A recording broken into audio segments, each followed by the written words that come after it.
everybody.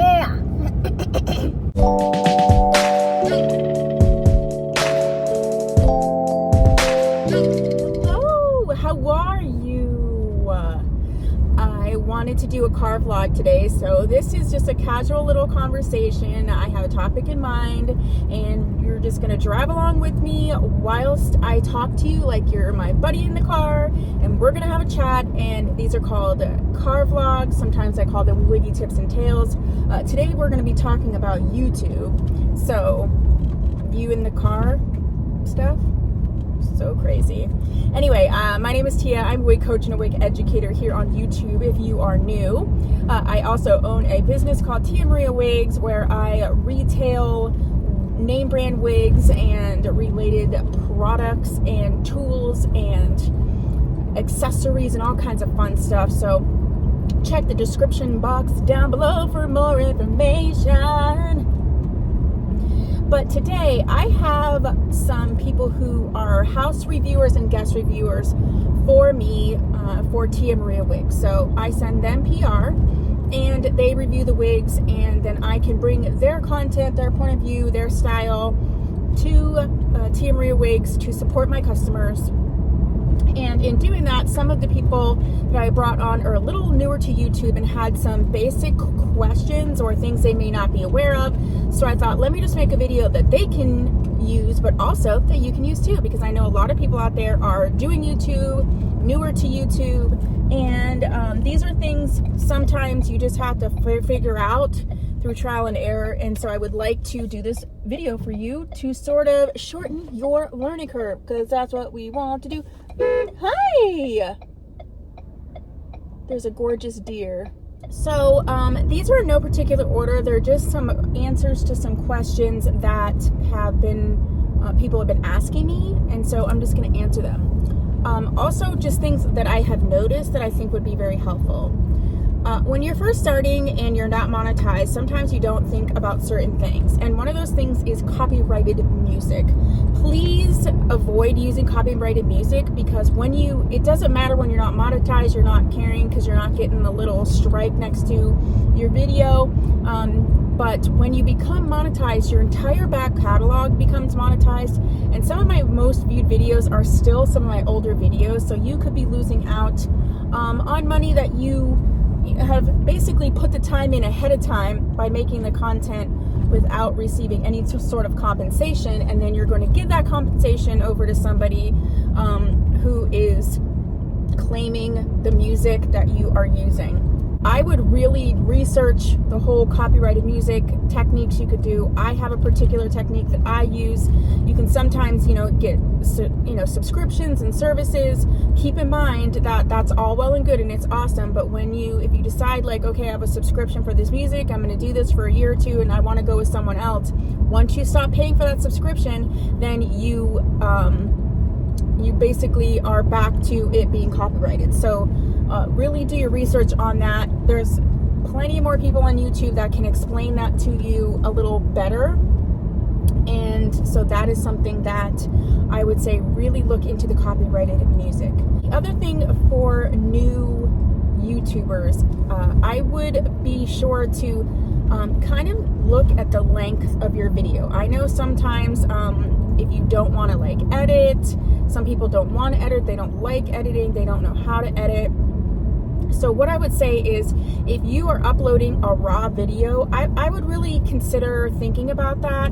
This is my point of view, this is my 2 cents. If you're not really into editing and you don't want to do editing, then you probably need to do some preparation ahead of time.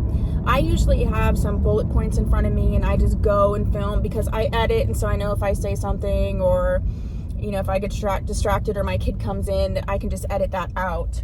You want to make sure that it's a good viewing experience. And so if you do not want to edit, then there's different ways that you can structure the video. I would say maybe even consider writing a script, even if it's just like bullet points, just to keep you on task. I would also really consider learning earlier on than I did what should be in the description box, why it should be in there, what does the ad symbol mean? What does the hashtag symbol mean? How does that operate within YouTube? Of course, I'm speaking strictly on YouTube, but this does apply to other platforms as well. Those can be very good tools, but they can also be hindrances if you don't know what they mean or what they're for. So I would say really look into that. I mean, YouTube, if you're just doing it as a fun hobby, then you're just doing it as a fun hobby. But if you want to get discovered, you want to get in the algorithm, you want to eventually make money from your content, then you have to really start as soon as you can thinking about it in that way. The other thing that I would think about is your channel name. Make sure that your channel name is something that can evolve with you. When I first started on YouTube, I was actually a makeup channel, and then and I think my channel name at that time was Everyday Monet. And then as I started to evolve into wigs, it still sort of applied, and that was great. But then I wanted to start doing some like YouTube advice, more personal stuff, and Everyday Monet it didn't really work. And then I changed my name to Tia Maria, so I say that to say, make sure that you're choosing a name that, is great and you love it and you want to use it, but also that is not going to pigeonhole you in, because, when you're first starting on YouTube, it sometimes takes a minute to figure out what you want to do, what you actually like to do. And so you want to be sure that you are available to grow and blossom and expand and all of that. I did do a video on like taking PR, and I will link that video. I'll also link, I have a playlist of like all of my entrepreneurial blogs, as well as all of my like YouTube advice in general. But I would watch the video that I did about taking PR. That's an important part of being a new YouTuber. The other advice that I would say is really consider, like, you don't have to get all of the equipment in the world. I film on my camera. I always have. I always will. I did actually buy an actual camera that just sits in a box. I used it twice. I don't like it. But just consider like your camera angles. If you don't have a lot of lighting, it's fine. Just make sure that you're filming in front of natural light. That's the best. And that you have a good enough angle for what you're doing. So if you're doing wigs, you want to make sure that you are showing enough of your body that someone can see the full wig and you're not like cutting yourself off. And in terms of editing, I specifically edit in iMovie. So I use all Apple products. I use Apple to record. I use iMovie also to record my or to edit my videos. So but you can do other software. I know other people do. I just personally like the fact that I can record on my phone. I can edit it if I want to on my phone, or I have an iMac now that I can do, or my iPad or whatever. And that to me is like makes things so much easier.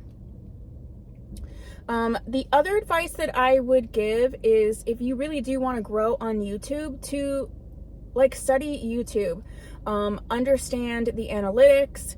I don't even fully understand the analytics, but I do know the analytics that I need to know. You're not going to know everything about YouTube right away, but listening and following channels that it's sort of their business and how their channel runs is to like know YouTube, give YouTube advice, things like that.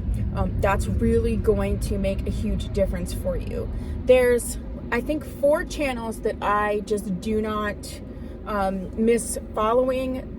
If there's any changes in YouTube, update, information, things like that, I always go ahead and follow them, and they give me everything that I need. Those channels are Think Media, and Think Media has several different channels. They'll tell you about them. Like they have Think Media Podcast, but Think Media for sure. Video Creators, Roberto Blake, and Nick Nimmin. I would also say, I don't talk about this too much. I kind of just like deal with it in the background, but please be aware and understand, when you put yourself out on the internet at all, but especially on YouTube, there will be people who will say mean things, who will just be rude, say mean things they'll attack you like personally. I don't want to scare you, but I just want to prepare you. there is a way in YouTube for you to sort of filter comments, or to make it so that certain comments are hidden and you can put keywords in. You can look at that up. But sometimes people get very shocked about how mean people can be on YouTube, especially with just comments and targeting and just all of that sort of thing. So just understand what you're getting into. Now, I don't get a ton, but I started filtering and blocking people right away. If someone's going to say something nasty, like, you just need to block them. Like, it just is what it is. You do not know these people. They are, just doing this because they are mean or they have hate in their heart. So please do not engage with people like that. Just block them and be done. The other thing to know is that there are like spam accounts and stuff, and they'll put like inappropriate, stuff that you shouldn't put in the chat. Just report those. Their spam account, it's just part of YouTube and the algorithm, and just like bots and things. It's just part of that. And I would say the other part of that is to, just really prepare yourself that some of these people can be ridiculous. Also, someone had asked about how I keep up with comments. So comments are weird, because when somebody puts a comment on your channel, you get a notification. But if somebody replies underneath another comment, then you don't necessarily get a notification. Comments can be hard to keep up with. I reply to every single comment that I see, but I am almost at 7,000, and we're going to be approaching the point where I'm not going to be able to do that. I have a system. When I see a comment or reply a comment, even my own comment, I always like and heart it. So when you go into the YouTube studio, I can visually scan that if it doesn't have a heart, then that means I didn't reply to it. So if you ever wondered why I heart my own comments, that's why. It's a way that I'm able to keep up with comments. Yeah, is there anything else? These are just like stuff that was like on my mind. As I think of more, I'll do more of these car vlogs, because I think that it's really important. When I have some information that can help your YouTube journey, I want to do that. I would say my last thing is just like really consider why you're doing YouTube. Like I said, is it a hobby? Do you want to kind of make a little something, a little side hustle out of it? But just understand that like there are opportunities that are going to come to you, and there's opportunities that aren't going to come to you, even if you think maybe you should have gotten certain opportunities. Some people work for years to get somewhere on YouTube, and some people work less time and get there. So every journey is personal. What I say is always try to be doing something better each video, or each week or each month. Try to be, learning and growing all the time, and eventually you'll get to where you need to go. Your first video may not be great. My podcast partner and I just talked about that. We shared with each other our first YouTube videos, and she was like, she hated it. But just know that during those first YouTube videos, no one's watching. I mean, you're not in the algorithm unless you're sharing it. There's very few people watching, so that is the time to learn and make mistakes and grow, so that when people finally do find you, you've already sort of refined a lot of the things. Stay true to yourself, and please do not do YouTube for other people. Like, I do YouTube and I love it, and do I get financial compensation from it? Yes. But please do not do that as your sole motivation, or if you want to review wigs or something and you're just going to become a YouTuber just so that you can get PR or whatever, please do not do that. None of that's guaranteed. Even companies that I've received PR from, and even consistently, can just decide to change their mind or go a different way or what have you.